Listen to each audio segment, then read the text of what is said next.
Hi friends, ಹೇಗಿದ್ದೀರಾ? ನಿನ್ನೆ ನಾವು ಸಹಸ್ರಲಿಂಗಕ್ಕೆ ಹೋಗಿದ್ವಲ್ಲ. ಸಹಸ್ರಲಿಂಗ ನೋಡಿಕೊಂಡು ಪುನಃ ನಾವು ವಾಪಸ್ ಅಲ್ಲೇ ಒಂದು ಪಕ್ಷಿಧಾಮ ಇದೆ ಅಂತ ಹೇಳಿದ್ದಕ್ಕೆ ನಾವು ಪಕ್ಷಿಧಾಮ ನೋಡಲಿಕ್ಕೆ ಹೊರಟ್ವಿ. ಅಲ್ಲಿ ಹೋಗಿ ನಾನು ನಿಮಗೆ ಪುನಃ ಹೇಳ್ತೀನಿ ಅದ್ರ ಬಗ್ಗೆ. ಪಕ್ಷಿಗಳು ನಮಗೆ ಸಿಕ್ಕಿದ್ವೋ ಅಥವಾ ಇಲ್ವೋ ಅಂತ ಹೇಳಿ ಅಲ್ಲಿಯೇ ನೋಡೋಣ. ವಾಚ್ ಟವರ್ ನಮಗೆ ತೂಗು ಸೇತುವೆ ಮೇಲೆ ಒಂದು ಹೊಸ ಅನುಭವ. ಎಷ್ಟು ಖುಷಿ ಆಯಿತು ಅಂದರೆ, ಒಂದು ತೂಗು ಸೇತುವೆಯ ಪ್ರಯಾಣ ತುಂಬ ಇಷ್ಟ ಆಯಿತು. ಈ ಟವರು ಸುಮಾರು 50 ಅಡಿ ಮೇಲಿರಬೇಕು ನೋಡಿ. ಇದನ್ನು ಹತ್ತಿ ಈಗ ಹೋಗಬೇಕು.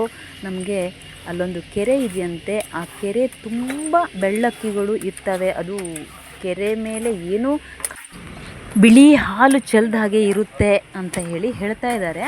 ಅವು ಹೊರಗಡೆಯಿಂದ ಬರುತ್ತವಂತೆ ಬೆಳ್ಳಕ್ಕಿ ಈ ಸಮಯದಲ್ಲಿ. ನೋಡಬೇಕು. 50 ಅಡಿ ಮೇಲಿದ್ದೀವಲ್ಲ.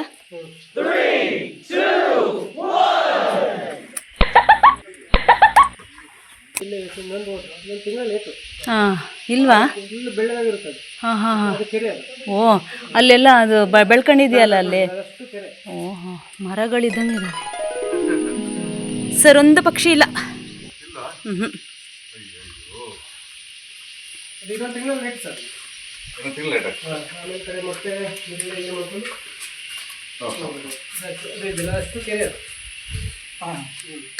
ವಾವ್, ಬರೀ ಎಷ್ಟು ಪಕ್ಷಿ ಕಾಣಿಸ್ತಿದೆ ನೋಡಿದ್ರಲ್ಲ ಫ್ರೆಂಡ್ಸ್, ನಾವು 50 ಅಡಿ ಮೇಲೆ ಹತ್ತಿ ವಾಚ್ ಟವರ್ನ ನೋಡಿದರೆ ಅಲ್ಲಿ ಪಕ್ಷಿಗಳು ಒಂದೂ ಕೂಡ ಇಲ್ಲ. ಅಲ್ಲಿ ಪ್ರತಿ ವರ್ಷವೂ ಬಿಳಿ ಕಾಣಿಸುತ್ತಂತೆ. ಅಲ್ಲಿ ಮರಗಳೇ ಕಾಣಿಸೋದಿಲ್ಲ, ಅಷ್ಟಿರುತ್ತಂತೆ. ನಮ್ಮದು ಬ್ಯಾಡ್ ಲಕ್. ನಾವು ಹೋದಾಗ ಒಂದು ಪಕ್ಷಿಗಳು ಕೂಡ ಇರಲಿಲ್ಲ. ಹಾಗಾಗಿ ಪುನಃ ವಾಪಸ್ ನಾವು ನಮ್ಮೂರಿಗೆ ಹೊರಟ್ವಿ. ಹಾಗೆ ಮಧ್ಯ ದಾರಿಲಿ ನೋಡಿ, ನಮ್ಮ ಕಡೆ ತುಂಬ ಮಳೆ, ತುಂಬ ಚೆನ್ನಾಗಿ ಎಲ್ಲ ಕೆರೆ ಕೋಡಿಗಳೆಲ್ಲ ತುಂಬಿಕೊಂಡಿದೆ. ನೋಡಲಿಕ್ಕೆ ಎಷ್ಟು ಖುಷಿಯಾಗುತ್ತೆ ಅಂದರೆ, ಏನಪ್ಪ ನಾವೆಷ್ಟು ಪುಣ್ಯ ಮಾಡಿದ್ದೀವಿ ಅಂತ ಹೇಳಿ. ನೋಡಿ, ನಮ್ಮ ಕಡೆ ಎಲ್ಲ ಗದ್ದೆ ನೆಡ್ತಾ ಇದ್ದಾರೆ. ಒಂದು ಸಲ ನಮಗೆ ಹಳೇದೆಲ್ಲ ಜ್ಞಾಪಕಕ್ಕೆ ಬಂತು. ನಮ್ಮವರು ಕೂಡ, ನಮ್ಮ ಹಿಂದಿನವರೆಲ್ಲ ಗದ್ದೆ ರೈತರೇ, ನಮ್ಮ ಅಜ್ಜ ತಾತಂದಿರೆಲ್ಲ.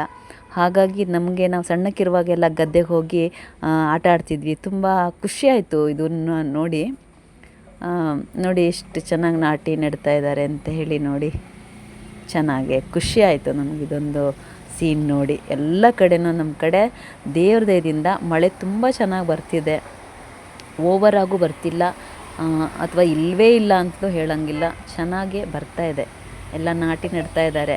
ರೈತರಿಗೆ ಒಂದು ದೊಡ್ಡ ನಮಸ್ಕಾರ ಹೇಳ್ತಾ, ಅವರು ಇದ್ರೇ ನಮಗೆ ಹೊತ್ತೊತ್ತಿಗೆ ಊಟ. ಓಕೆ ಫ್ರೆಂಡ್ಸ್, ನಾನಿಲ್ಲಿಗೆ ಈ ವಿಡಿಯೋವನ್ನು ಮುಕ್ತಾಯಗೊಳಿಸ್ತಾ ನಮ್ಮೂರಿಗೆ ನಾನು ಹೊರಟೆ. ಧನ್ಯವಾದಗಳು. ಎಲ್ಲರೂ ಚೆನ್ನಾಗಿರಿ.